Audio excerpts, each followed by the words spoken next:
surah dalam juz 30 Al-Quran. Saya yakin anak-anak TPA kita juga menghafalnya. Begitu pula dengan hadirin di sini. Tetapi banyak sekali kaum muslimin yang tidak mentadaburinya, tidak merenungi kandungan-kandungan makna ayat ini atau ayat-ayat dalam surah ini, sehingga akhirnya mereka terkena dalam ancaman dalam ayat atau dalam surah ini. Surah ini, saudaraku, diberi nama oleh Allah Subhanahu wa taala dengan surah Al-Humazah. A'udzu billahi minasyaitonir rajim. Bismillahirrahmanirrahim. Wailun likulli humazatin lumazah alladhi jama'a malan wa 'addadah yahsabu anna malahu akhladah kalla la yunbadhanna fil hutamah wa ma adraka mal hutamah narullahil muqadatu allati tattali'u 'alal afidah innaha 'alaihim mu'sadah fi 'amadin mumaddadah. Di dalam tafsir sekaligus terjemahan, wailun memiliki banyak makna yang artinya adalah kecelakaan, kehinaan, penyiksaan, kerendahan.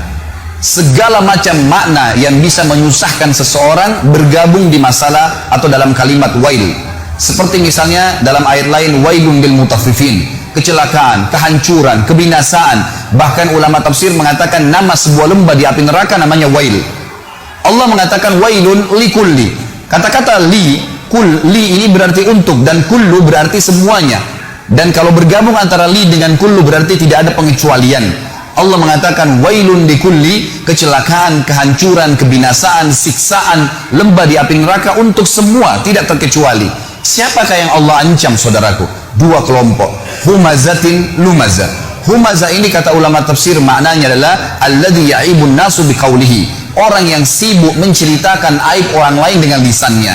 Sibuk lisannya setiap hari bangun tidur sampai tidur lagi bagaimana menjatuhkan orang lain, menghina orang lain, mengeluarkan kata-kata yang mengundang murkahnya Allah dari kata-kata kemaksiatan. Tidak ada nasihat, tidak ada zikir, tidak ada baca Al-Quran. Padahal orang mukmin harus memikirkan semua yang keluar dari lisannya adalah sesuatu emas, bernilai, punya bobot, sehingga dicatat dalam buku amalnya. Dan dia menjauhi semua kata-kata yang justru berbahaya bagi dia, yang akan membuat orang lain membencinya karena kata-kata kasar atau menghina atau menjatuhkan. Bahkan Allah Subhanahu wa taala akan murka padanya, dan kita akan dengar dalam lanjutan ayat ini bagaimana Allah mengancam orang-orang yang menyalahgunakan lisannya. Saya akan paparkan panjang lebar hadis-hadis dan berhubungan dengan hukum-hukumnya setelah membacakan umumnya ayat ini. Allah Subhanahu wa taala mengatakan lanjutannya lumazah. Beda antara humazah dan lumazah, saudaraku, hanya di awal hurufnya. Kalau humazah menggunakan ha, kalau lumazah menggunakan lam. Kalau tadi humazah alladzi ya'ibun nasu biqaulihi, orang yang sibuk menceritakan aib orang lain, menjatuhkan, menghina dengan lisannya, maka lumazah adalah alladzi ya'ibun nasu bifi'lihi, orang yang sibuk mencontohkan aib orang lain dengan perilakunya.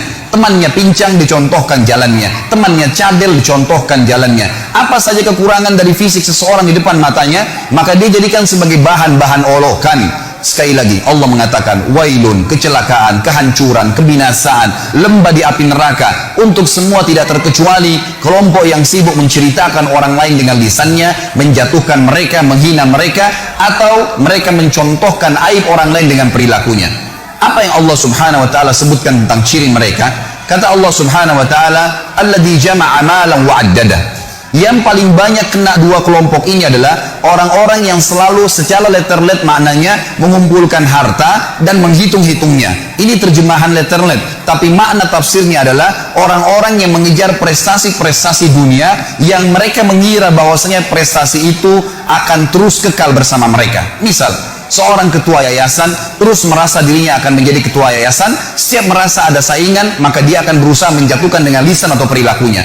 Setiap orang dicalonkan menjadi wakil rakyat, maka dia akan terus mencari aib lawannya tadi dengan cara terus menjatuhkan dia dengan lisan dan juga dengan perilakunya, dan seterusnya. Semua ini adalah hal-hal yang diancam oleh Allah Subhanahu wa taala. Di dalam Islam, saudaraku, kita sangat ditekankan untuk selalu bersyukur kepada Allah kalau seandainya ada sesuatu aib pada diri orang, muslim atau non muslim, untuk bersyukur kepada Allah karena tidak ada pada diri kita. Sebagaimana sabda Nabi SAW di dalam sebuah hadis yang sahih, beliau mengatakan terjemahannya, kalau kalian melihat aib pada diri seseorang yang tidak ada pada diri kalian, ucapkanlah alhamdulillahilladzi afani mimma ibtala bihi wa faddalani ala katsiri mimma khalaqa tafdhila. Segala puji bagi Allah yang telah menyelamatkan saya atas apa yang dicobakan kepada orang ini, dan telah memberikan kepada saya kelebihan dengan kelebihan-kelebihan yang banyak.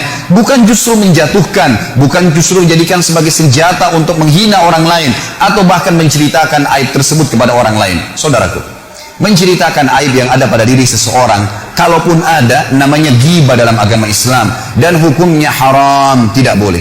Kata Nabi SAW waktu ditanya apa itu ghibah oleh seorang sahabat, beliau mengatakan, engkau menyebutkan tentang saudaramu yang dasarnya ada padanya dan dia tidak suka diceritakan hal tersebut. Sementara kalau tidak ada padanya, namanya fitnah, dan fitnah lebih besar daripada pembunuhan dosanya. Tidak ada celah bagi seorang muslim untuk menyalahgunakan lisannya, maka harus dijaga. Ini contoh, dan Allah sebutkan mereka paling banyak mengejar prestasi dunia. Sementara saudaraku, dunia ini semuanya hanya kemasan dan kiasan.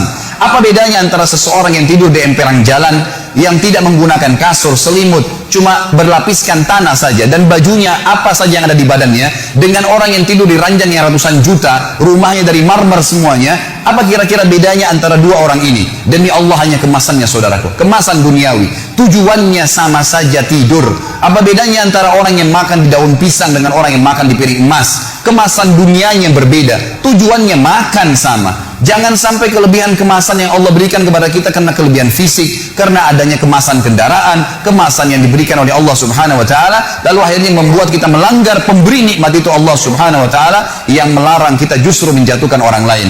Kata Nabi SAW, lawan daripada menjatuhkan orang adalah tawadu, merendah. Dalam hadis Bukhari kata Nabi SAW, man tawadha lillah rafa'ahullah. Justru siapa yang merendah kepada Allah itu karena Allah, Allah akan tinggikan derajatnya. Hasan Basri rahimahullah ditanya oleh beberapa ulama-ulama Basra pada saat itu, pada saat mereka mendefinisikan apa itu tawadu, apa itu merendah, supaya kita tidak jatuhkan orang lain.